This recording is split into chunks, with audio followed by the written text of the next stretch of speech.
हब्बल्स telescope, ब्रह्मांड की आंख, मानव सभ्यता के आरंभ से ही आकाश उसके लिए रहस्य रहा है। दिन में नीला विस्तार और रात में टिमटिमाते तारों का सागर, इन दोनों ने हमेशा मनुष्य को प्रश्न पूछने के लिए प्रेरित किया।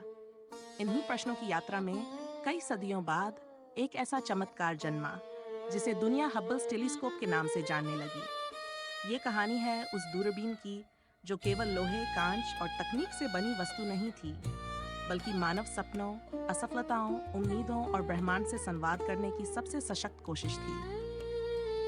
एक सपना 20वीं शताब्दी के उत्तरार्ध में, जब पृथ्वी पर विज्ञान तेजी से आगे बढ़ रहा था, वैज्ञानिकों को यह एहसास हुआ कि धरती के वायुमंडल के कारण अंतरिक्ष को पूरी स्पष्टता से देख पाना संभव नहीं है। वायुमंडल प्रकाश को मोड़ देता था, तारों की असली छवि को धुंधला कर देता था। तभी एक खगोल शास्त्री डॉय एलियस मॉर्गन ने एक साहसिक विचार रखा। अगर हम दूरबीन को धरती से ऊपर अंतरिक्ष में स्थापित कर दें तो? उस समय ये विचार पागलपन जैसा लगा। अंतरिक्ष में एक विशाल दूरबीन भेजना, उसे कक्षा में स्थापित करना और वर्षों तक चलाना, यह विज्ञान कथा जैसा था। लेकिन इतिहास गवाह है कि मानव प्रगति की शुरुआत अक्सर ऐसे ही पागल विचारों से होती है। पसीने और प्रार्थनाओं से हब्बल्स टेलीस्कोप का निर्माण आसान नहीं था। दुनिया भर के वैज्ञानिक, इंजीनियर और तकनीशियन इसमें शामिल हुए। इसके मुख्य दर्पण को बनाने में वर्षों लग गए। एक छोटी सी त्रुटि भी पूरे मिशन को असफल बना सकती थी। लोग दिन रात काम करते थे। प्रयोगशालाओं में नींद की गोलियां और कॉफी आम बात थी। कई बार ऐसा लगता था कि परियोजना रद्द हो जाएगी। बजट बढ़ता जा रहा था, समय सीमा टूट रही थी। लेकिन हर बार कोई न कोई कहता, अगर हम ब्रह्मांड को समझना चाहते हैं तो ये कीमत चुकानी ही होगी। उड़ान। पृथ्वी से विदा आखिरकार वह दिन आया जब हब्बल्स टेलीस्कोप को एक विशाल अंतरिक्ष यान में रखा गया। लॉन्च पैड पर खड़े होकर वैज्ञानिकों की आंखों में आंसू थे। ये केवल एक मशीन नहीं थी, ये उनके जीवन का सपना था। जैसे ही रॉकेट ने आग उगली और आकाश की ओर बढ़ा, धरती कांप उठी। कुछ ही मिनटों में हब्बल्स टेलीस्कोप पृथ्वी की कक्षा में पहुंच गया। दुनिया भर में तालियां बजीं, लोग टीवी स्क्रीन से चिपके थे। इतिहास बन पहला झटका। धुंधला ब्रह्मांड, लेकिन खुशियां ज्यादा देर नहीं टिकीं। जब हब्बल्स टेलीस्कोप से पहली तस्वीरें आईं, तो वे धुंधली थीं। तारे साफ नहीं दिख रहे थे। वैज्ञानिक सन्न रह गए। जांच करने पर पता चला कि मुख्य दर्पण में एक सूक्ष्म त्रुटि थी। इतनी छोटी कि धरती पर पकड़ में नहीं आई, लेकिन अंतरिक्ष में घातक साबित हुई। मीडिया ने इसे सबसे महंगी असफलता का कहा। वैज्ञानिकों पर सवाल उठे।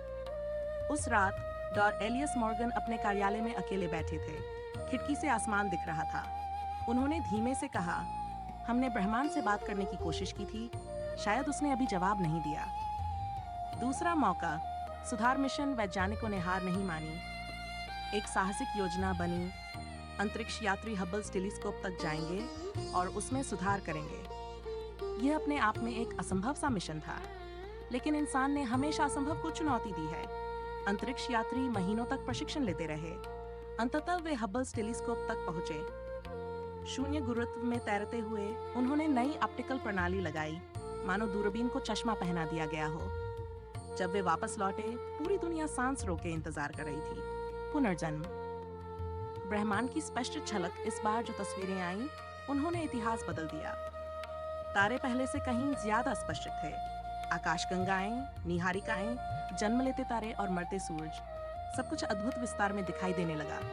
लोग पहली बार देख पा रहे थे कि ब्रह्मांड कैसा दिखता है। एक तस्वीर विशेष रूप से मशहूर हुई, डी स्पेस फील्ड। उसमें आकाश के एक छोटे से हिस्से में हजारों आकाशगंगाएं दिखाई दी, हर एक में अरबों तारे। उस दिन मानवता ने यह समझा कि वह कितना छोटा है और ब्रह्मांड कितना विशाल। हब्बल्स टेलीस्कोप की आवाज। समय बीतता गया। हब्बल्स टेलीस्कोप ने लगातार खोजें की। उसने ब्रह्मांड की उम्र का अनुमान लगाने में मदद की। उसने यह दिखाया कि ब्रह्मांड फैल रहा है। उसने डार्क मैटर और डार्क एनर्जी से रहस्य को इशारा किया। वैज्ञानिक मजाक में कहते थे, हब्बल्स टेलीस्कोप हमसे ज्यादा देख चुका है। कुछ लोग तो उसे जीवित मानने लगे थे। एक ऐसी आंख जो कभी नहीं सोती। एक बच्चा और एक सपना। धरती पर एक छोटे से गांव में आर्व नाम का एक बच्चा था। उसके पास ज्यादा सुविधाएं नहीं थी, लेकिन उसके पास एक पुराना मोबाइल था। एक रात उसने हब्बल्स टेलीस्कोप की ली हुई तस्वीर देखी। रंगीन निहारिका, तारों की चमक उसने पहले कभी ऐसा कुछ नहीं देखा था। उसने अपनी माँ से पूछा, अम्मा, ये क्या है? माँ ने कहा, ये आकाश है बेटा। आरव ने धीरे से कहा, मैं भी एक दिन आकाश को समझूंगा। वह बच्चा बड़ा हुआ, पढ़ाई की, संघर्ष किया और सालों बाद वही आरव एक वैज्ञानिक बना और हब्बल्स टेलीस्कोप के डेटा पर काम करने लगा। अंत नहीं, विराम आज हब्बल्स टेलीस्कोप बूढ़ा हो चुका है। उसकी तकनीक पुरानी लग सकती है, लेकिन उसका योगदान अमर है। उसने इंसान को यह सिखाया कि प्रश्न पूछना कभी बंद नहीं करना चाहिए। जब भी कोई नई दूरबीन अंतरिक्ष में जाती है, लोग कहते हैं, यह हब्बल्स टेलीस्कोप की विरासत है। हब्बल्स टेलीस्कोप अब भी पृथ्वी के ऊपर चक्कर लगा रहा है, शांत, स्थिर और सतर्क।